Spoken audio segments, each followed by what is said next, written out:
Aha nubwo Perezida wa Repubulika Paul Kagame yageraga mu karere ka Rubavu mu murenge wa Rugerero kuri site ya Nyemeramihigo ahacumbikiwe by'agateganyo abaturage bibasiwe n'ibiza byahitanye ubuzima bw'abantu basaga 131 ku itariki ya 2 ishyiri ya 3 Gicurasi muri uyu mwaka wa 2023. Akigera aha Perezida wa Repubulika ntiyigeze yicara ahubwo yahise ageza ijambo ku baturage benshi bari bamutegerezanyije amatsiko. Mu ijambo rye Perezida Kagame akaba yavuze ko yakoze uru rugendo kugira ngo abwire abo baturage ko yifatanyije nabo kandi ko abatekereza. Yavuze ko kandi yizera ko mu gihe gito bazaba bafashijwe gusubira mu byabo.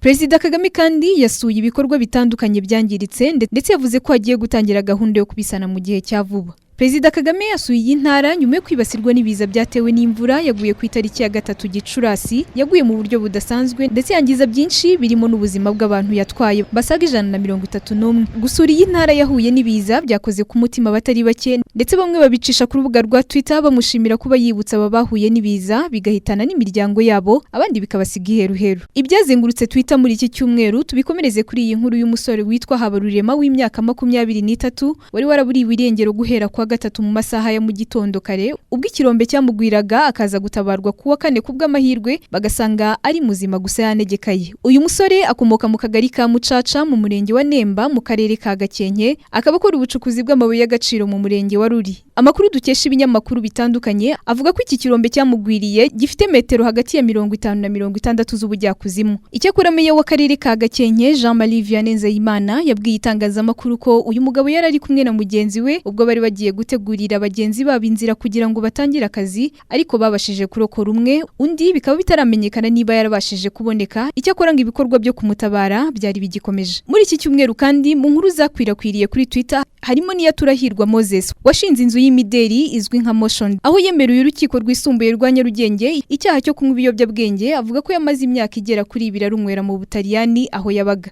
Mu gitondo cyo kuwa 3 w'iki cyumweru hari tariki ya 10 Gicurasi ubwo Turahirwa yagezwaga imbere y'urukiko rwisumbuye rwa Nyarugenge rutangira kumuburanisha ku ifungwa n'ifungurwa ry'agateganyo ni nyuma yo gutabwa muri yombi ku itariki 28 Mata n'urwego rw'igihugu rw'ubugenzacyaha RIB rwari rumukurikiranyeho ibyaha by'inyandiko mpimbano no gukoresha ibiyobyabwenge. Ubushinjacyaha bwavuze ko bwagejeje Turahirwa mu rukiko aregwa icyaha cyo gukoresha ibiyobyabwenge. Ubushinjacyaha kandi bwavuze ko mu gusaka urugo rwa Turahirwa basanze agapfunyika k'urumogi mu ishati yari mu nzu ye. Icyakora Turahirwa yisobanura yavuze ko atazi uko rwagizemo kuko ngo iyo shati atari yakayambaye na rimwe.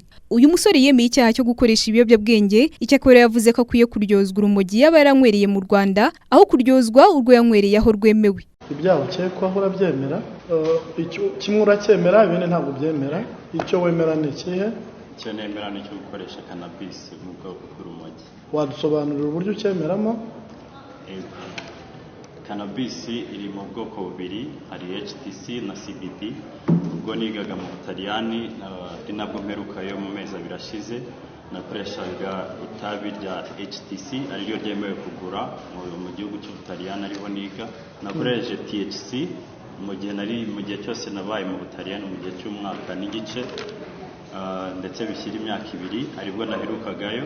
Akaba yenda ibyo bipimo byafashwe byarasanze ari ubwoko bw'urumogi kuko rwose byose byitwa urumogi mu gihugu cy'u Rwanda.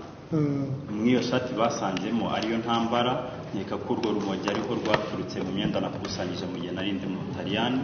Yaba yenda no ku kibuga cy'indege nk'uko bivuga birashaka ko baba batarubonye cyane ko ari ruri mu bwoko bwa THC n'ubundi.